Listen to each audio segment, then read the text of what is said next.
BJP চৰকাৰৰ দিনত অত্যাৱশ্যকীয় সামগ্ৰী নহয় প্ৰতিটো সামগ্ৰীত মূল্য বৃদ্ধি হয়, কিন্তু সেই মূল্য বৃদ্ধিৰ পাছত তেওঁলোকে কিন্তু দাম হ্ৰাস নকৰে। সেয়া লাগিলে পেট্ৰল ডিজেলতে চাওক বা সেয়া খাদ্য সামগ্ৰীতে চাওক, বিভিন্ন সামগ্ৰীতে চাওক, যেতিয়া বিজেপি চৰকাৰ আছে, বিজেপি চৰকাৰৰ দিনত প্ৰতিটো বস্তুৰ দাম বাঢ়ে, কিন্তু সেই দাম কিন্তু নিয়ন্ত্ৰণ নাথাকে আৰু সেই দামৰ ক্ষেত্ৰত দাম হ্ৰাস নকৰে। আৰু এই মুহূৰ্তত দেখুৱাইছোঁ আমি সদৌ অসম ছাত্ৰ সন্থাৰ নেতৃত্বত ইতিমধ্যে গুৱাহাটী ছাত্ৰ সন্থা ইতিমধ্যে দেখা গৈছে যে সদৌ অসম ছাত্ৰ সন্থাৰ আহ্বানত এনেদৰে প্ৰতিবাদ মুখৰ হৈছে অত্যাৱশ্যকীয় যি সামগ্ৰীৰ অভাৱনীয় দাম বৃদ্ধি। আৰু এই দাম বৃদ্ধিৰ নিয়ন্ত্ৰণত চৰকাৰ যে ব্যৰ্থ হৈছে, এই ব্যৰ্থতাৰ দাঙি তেওঁলোকে এনেদৰে বিক্ষোভ সমদল ইতিমধ্যে উলিয়াইছে। আৰু কামৰূপ যি মহানগৰ জিলা ছাত্ৰ সন্থা আৰু জিলা ছাত্ৰ সন্থাই সাব্যস্ত কৰিছে।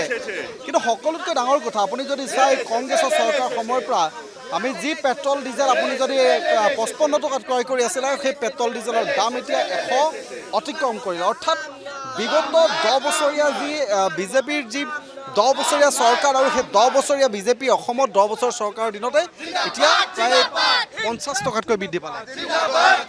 আমৰা কামৰূপ মহানগৰ জিলা ছাত্ৰ সন্থাই আমি গুৱাহাটীৰ মাজমজিয়াত আমি বিক্ষোভ কাৰ্যসূচী ৰূপায়ণ কৰিছোঁ। স্পষ্ট কথা যে যেতিয়ালৈকে মূল্য বৃদ্ধি হ্ৰাস নহ'ব তেতিয়ালৈকে আমাৰ ধাৰাবাহিকভাৱে কাৰ্যসূচী চলি থাকিব। সকলো বস্তুতে মূল্য বৃদ্ধি হৈছে, এনেকুৱা এটা বস্তু নাই যিটো বস্তুত মূল্য বৃদ্ধি হোৱা নাই। চাউল দালিকে আদি কৰি চেনি অত্যাৱশ্যকীয় সকলো সামগ্ৰীৰ দাম বৃদ্ধি হৈছে। তাৰ ফলত সাধাৰণ ৰাইজৰ হাহাকাৰ পৰিস্থিতিৰ সৃষ্টি হৈছে, পাকঘৰত চৌকা নচলাৰ সৃষ্টি হৈছে। গতিকে আমি অসম চৰকাৰক দাবী জনাইছোঁ যে অতি সোনকালে মূল্যবৃদ্ধি ৰোধ কৰিব লাগে আৰু যিসকল অসাধু ব্যৱসায়ী আছে, যিসকলে বানপানীৰ সুযোগ লৈ বা অন্যান্য কাৰণত তেওঁলোকে দাম বৃদ্ধি কৰিছে, তেওঁলোক অতি সোনকালে গ্ৰেপ্তাৰ কৰিব লাগে আৰু শাস্তি দিব লাগে। আৰু অসম চৰকাৰৰ দায়িত্ব ৰাখিব লাগে যে ৰাইজক কেনেকৈ সকাহ দিব লাগে। ৰাইজক সকাহ দিয়াৰ কোনো ব্যৱস্থা নাই, কোনো চৰকাৰৰ আলোচনা নাই, বিলোচনা নাই। যাৰ যি মন দাম বঢ়াইছে আৰু অসমৰ ৰাইজক লুটিপুটি খোৱাৰ ব্যৱস্থা কৰিছে। গতিকে আমি চৰকাৰক দাবী জনাইছোঁ যে অতি সোনকালে খাদ্য সামগ্ৰীৰ দাম ৰোধ কৰিব লাগে আৰু ৰাইজক সকাহ দিয়াৰ ব্যৱস্থা গ্ৰহণ কৰিব লাগে। মহানগৰ জিলা ছাত্ৰ সন্থাৰ যি তেওঁলোকৰ ক্ষোভ ইতিমধ্যে যে দাম বৃদ্ধিক লৈ চৰকাৰে যি পদক্ষেপ গ্ৰহণ কৰিব লাগে, এই পদক্ষেপ গ্ৰহণ নকৰাৰ বাবে ইতিমধ্যে এনেধৰণৰ এক তেওঁলোকে প্ৰতিবাদী সমদল ওলাইছে। আৰু আমি যিহেতু কৈছোঁৱেই যে আমি তেওঁলোকৰ পৰা বাধ্য বিজেপি চৰকাৰৰ দিনত যিহেতু দাম বৃদ্ধি হ'লে সেয়েহে দাম হ্ৰাস নাপায়। আৰু হ্ৰাস নোপোৱাৰ কাৰণ কি?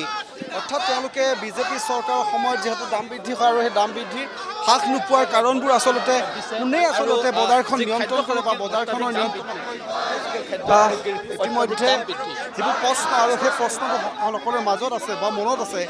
এই মুহূৰ্তত আমি কৈছোঁ যে যি প্ৰতিবাদ আৰু এই প্ৰতিবাদৰ ইতিমধ্যে আমি কিছু কথা শেহতীয়াকৈ দেখা গৈছে বিজেপি চৰকাৰৰ দিনত যদি দাম বাঢ়ে কিন্তু সেই দাম হ্ৰাস নহয়। তাৰমানে চৰকাৰখনে সম্পূৰ্ণ ব্যৰ্থ হৈছে ৰাইজক সকাহ দিয়াত। কাৰণ সকলো বস্তুৰ দাম বৃদ্ধি হৈছে। আপুনি নিশ্চয় জানে চেনিৰ পৰা আদি কৰি আলু পিঁয়াজ চবৰ দাম বৃদ্ধি হৈছে। চৰকাৰৰ কোনো ব্যৱস্থা নাই, চৰকাৰে দাম কেনেকৈ নিয়ন্ত্ৰণ কৰিব তাৰ কোনো ব্যৱস্থা নাই। আৰু সেইকাৰণে ৰাইজৰ পাকঘৰত চৌকা জ্বলিব কাৰণে সন্দেহ হৈছে। গতিকে দামখিনি যেতিয়া বৃদ্ধি হয় চৰকাৰে দাম কমোৱাৰ কোনো গুৰুত্বপূৰ্ণ ভূমিকা গ্ৰহণ নকৰে।